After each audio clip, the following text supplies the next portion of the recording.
সম্মানিত ভিউয়ার্স, আসসালামু আলাইকুম। আপনারা সবাই কেমন আছেন? আশা করি ভালো আছেন। তো চলুন আপনাদের মাঝে আজকে দেখাই বাঙালি মাছের ঝোল। আমি আজকে ঝোলটা রান্না করব কচুর বই আর বেগুন দিয়ে। প্রথমে আমি ফ্রাই প্যানে তেল দিয়ে দিয়েছি। এখন দিয়ে দেবো পেঁয়াজ।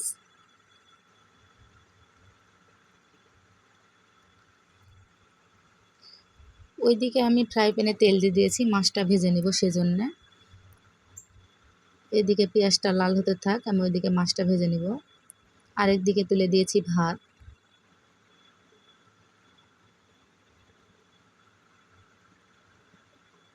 আমি একটা একটা করে সবগুলা মাছ ছেড়ে দেবো।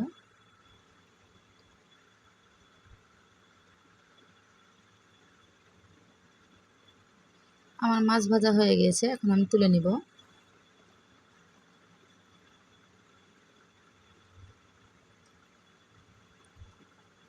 এদিকে আমার পেঁয়াজটাও লাল লাল হয়ে গিয়েছে।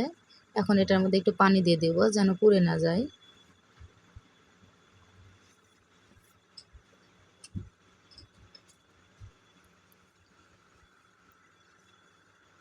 এখন একে একে সব মশলাগুলো দিয়ে দিব। প্রথমে দিয়ে দিব আদা রসুন জিরা বাটা।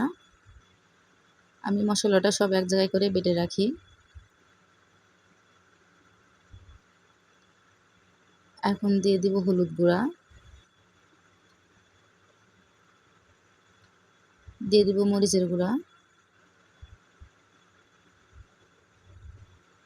দিয়ে দিব লবণ।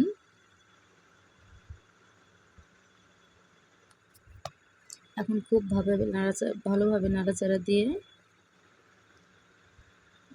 এখন দিয়ে দিব সে কেটে রাখা তরকারিগুলো। কচুর বই আর বেগুন ঢেলে দিলাম। আসলে আমাদের রাজশাহীর ভাষায় এটাকে কচু বলে, আমার শ্বশুর বাড়ির এলাকার ভাষায় বলে কচুর বই।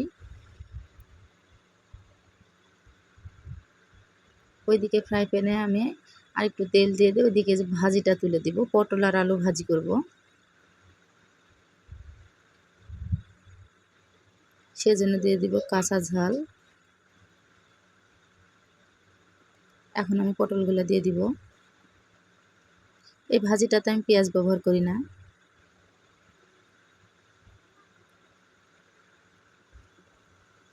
দিয়ে দিব সামান্য লবণ, দিয়ে দিব হলুদ।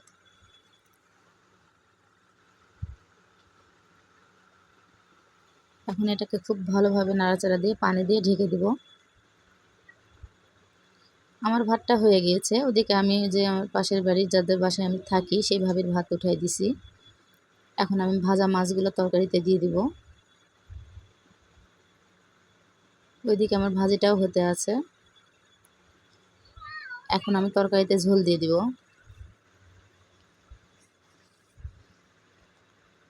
ঝোল দিয়ে ঢাকা দিব।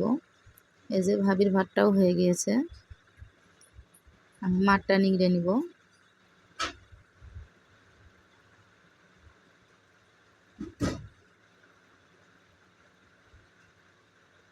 এই যে আমার তরকারির কালার দেখেন, আমার তরকারিটা হয়ে গিয়েছে। এখন আমি ঢেলে নিব।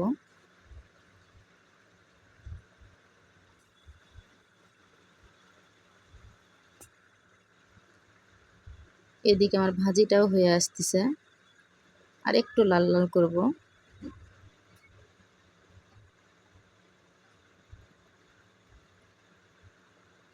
আমার তরকারি রান্না শেষ, এখন পরিবেশন করে দেখানোর পালা। এই যে দেখেন,